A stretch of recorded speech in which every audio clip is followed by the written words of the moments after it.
How the Sea Became Salt from 50 Famous Fairy Tales. In a small village far over the sea there once lived two brothers. One was rich and the other was very poor. One Christmas Eve the poor brother found he had nothing at all to eat in the house, neither crust nor crumbs. He went to the rich brother and begged for something, even a little flour. The rich brother was selfish as well as rich, and did not care to be bothered for the poor brother.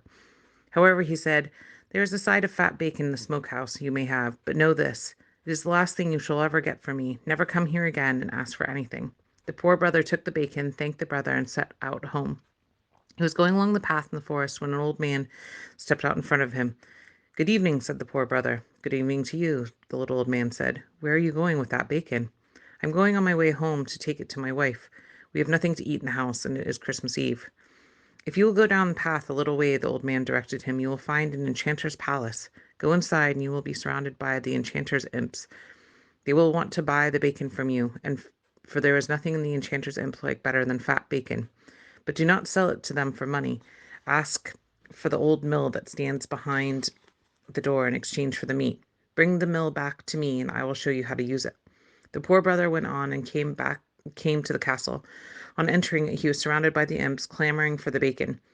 They tried to make all sorts of bargains with him, but he insisted on the old mill behind the door. Finally, the imps gave him the mill and ran off with the meat.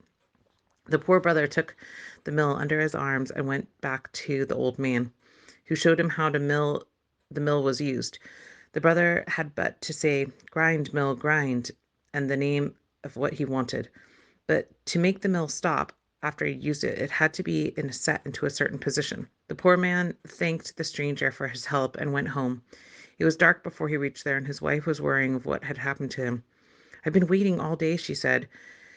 "There is neither bread nor bone in the whole house. I am so hungry that I'm almost dead."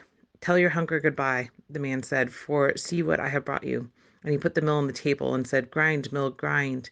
Asking for a holiday supper, he turned the handle, and immediately a cloth was spread with all sorts of good dishes were set on the table. The wife looked on and with awe. "Where'd you get such a mill?" she asked. "Do not bother your head about it," was the only answer he would give. How they enjoyed the supper! It had been a long time since they had had many good things to eat. 3 days later, the poor brother gave a party, to which he invited all his friends and his rich brother as well. "Where'd you get all this wealth so suddenly?" the rich brother asked. "Only Christmas Eve you were begging for something to eat, and now you entertain like a duke?" "I found it behind the door," the poor brother answered, for he did not intend to tell the secret. One night, however, he could hold his tongue no longer, and he told his brother all about the mill. From that time on, the rich brother tried every way to get possession of the mill. At last, the poor brother promised that if he could keep the mill until harvest time, he would sell it to the rich brother for 300 pounds. The poor brother made good use of the mill that summer. He tried to think of everything he would possibly ever want for many years to come. When harvest time came, he gave the mill to his brother and told him what to say to start to grind it. But he did not tell him how to stop the mill, for his brother was so anxious to get the treasure he did not stop to ask. The morning after the rich man got the mill, he sent his wife and servants to the field, saying he would stay home himself to get dinner. When dinner time came, the mill stood upon the table and said, "Grind, grind, grind, serve up herrings and milk soup." The mill at once began to grind out herrings and milk soup. The rich man filled enough bowls and dinner and then said, "You can stop now," but the mill did not stop. The mill filled all the pots and all the pans, and the mill still went on. Herrings and milk soup all over the place. "Whoa," called the man. "Halt, quit, stop." But the mill kept grinding out herrings and milk soup. They were all over the floor. They flooded the room. The man opened the door, and the herrings and milk soup ran out into the hall. The rich man flopped and floundered through the sticky stuff and opened the front door with the milk soup and herrings and ran out into the garden. Meanwhile, his wife, at work in the fields, wondered why her husband had not called her to dinner.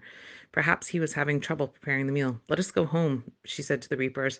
"My husband must be finding it difficult to get the dinner." So when the wife and the reapers started home and they came to the garden, they saw rivers of milk soup and herrings rushing toward them.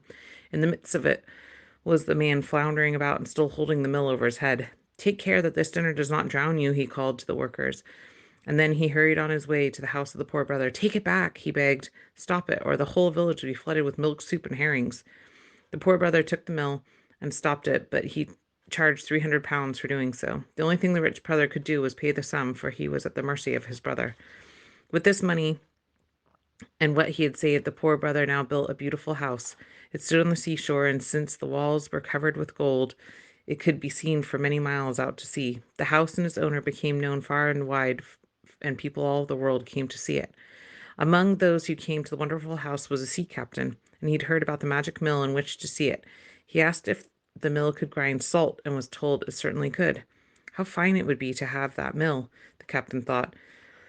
I would no longer have to sail the seas, but I could stay in port and have a ship always loaded with cargo. I could just ask the mill to grind salt, and my ship would go and be filled. How much money could I make? The sea captain pleaded and begged for the mill. At first the brother refused, but at last he consented to sell it for a great sum of money. As soon as the captain had the mill in his possession, he hurried away for fear the owner would change his mind and demand the return of the mill. The captain left without waiting to find out how to stop the mill.